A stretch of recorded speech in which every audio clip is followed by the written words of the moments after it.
the team here at the National Weather Service in Rancho Bernardo working hard as well, along with looking at the forecast. Meteorologists here send out weather warnings with the goal of protecting life and property. Now, we've been going in depth on weather here today, and we'll bring back top meteorologist Alex Tardy on how this facility works. That'll be in a minute. But first, wet and windy weather, and as a result, a high surf advisory in effect through tomorrow. Let's check in now with ABC 10 News reporter Madison Wale in La Jolla with a look at the coast.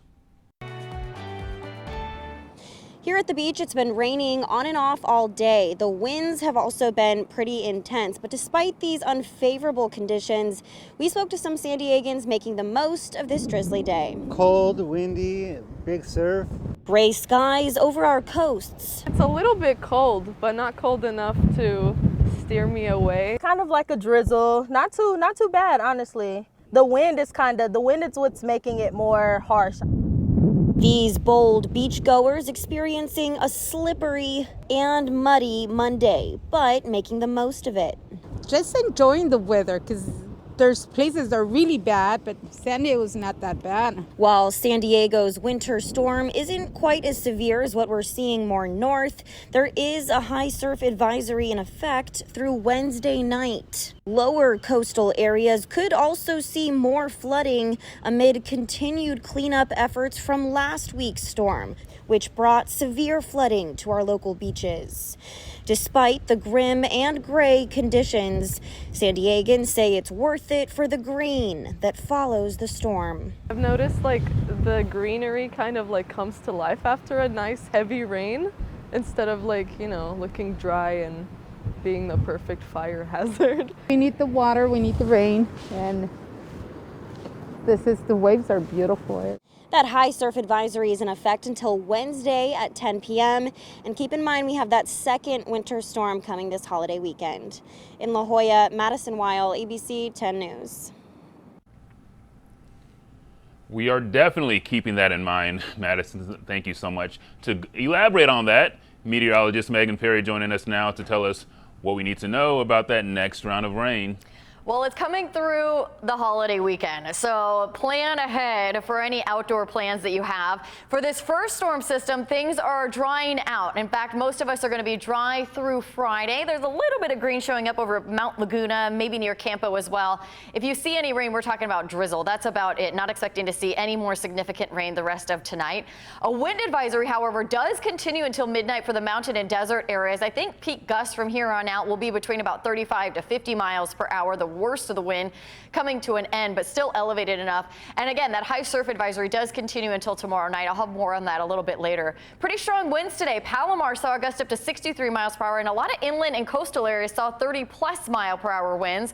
And the 3-day rainfall totals have been impressive. Expected Palomar Mountain to see the most, and they definitely did. Over 3.5 inches. The highest totals in the North County, including Rainbow and Fallbrook, and then further to the south downtown, picking up at 0.2 of an inch of rainfall. Minimal chance for any more rain today. Sunshine returns tomorrow, and when I come back with your full forecast, I'm going to be pinpointing that rain that arrives this holiday weekend. Wale? All right, Megan, we'll check in with you in a little bit. Joining us now is NWS meteorologist Alex Tardy. How are we doing again? Good, thanks again. I want you to walk us through the teamwork, the process it takes to declare an advisory, to declare a warning. What are you guys doing? What's the chaos back here that's happening? Yeah, there's a lot of chaos in our head and in the office. This office is 24/7, so we're always here, always trying to make a forecast, always trying to, like you mentioned, protect lives and property. Yeah. So we do different things. So like on here, what I'm showing is weather radar. And here I'm showing rain gauges for measuring rain. Today we spent time analyzing the incoming rain and deciding, do we need to issue something, advisory or warning, hopefully before it gets too bad and before the weather is really here. And so we can literally draw polygons in areas where we're going to issue that advisory or warning. Is there anything you can do beforehand? Like, for example, we got something coming up. Is there anything you could be doing now to get ready to issue it? Yeah, that's where we go over to a different desk and we got to make a forecast. And so the forecast starts over here. And the forecaster has to sift through data. They don't really care about, oh, it's raining now or it rained yesterday. They're looking in the future. How much rain is going to occur, for example, this Saturday? I don't know. Do you know? I don't Well, we need to decide. and when we get closer to Saturday, we have to decide if there's a threshold met for like another advisory or warning.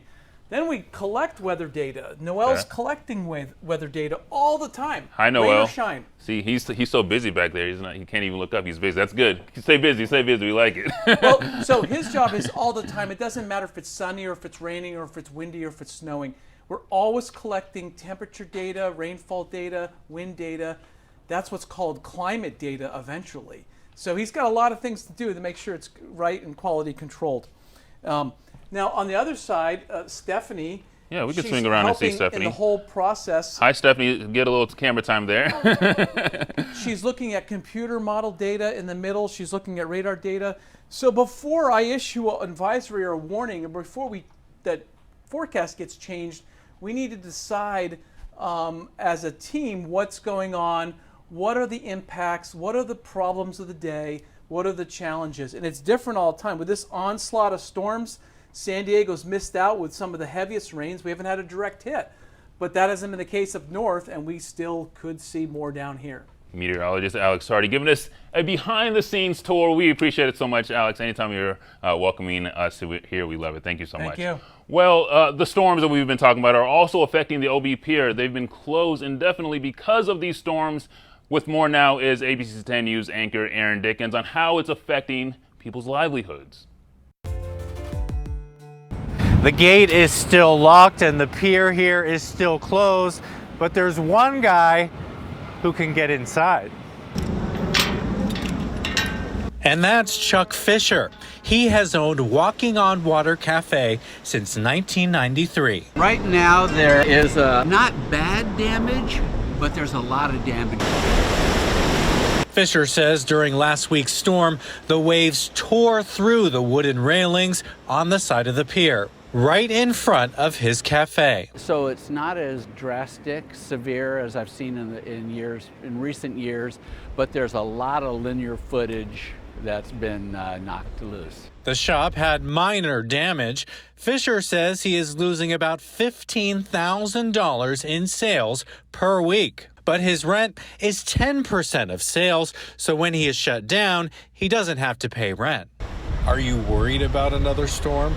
If they are larger waves, there could be more damage, so yeah.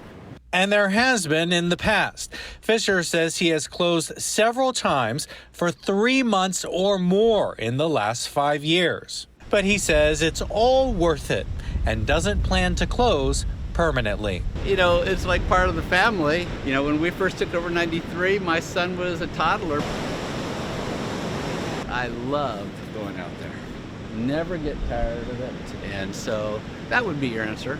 And I asked Chuck, how long does he think the pier will remain closed? After all, he's been here for about 20 years. He says it could be a few months. In Ocean Beach, Aaron Dickens, ABC 10 News.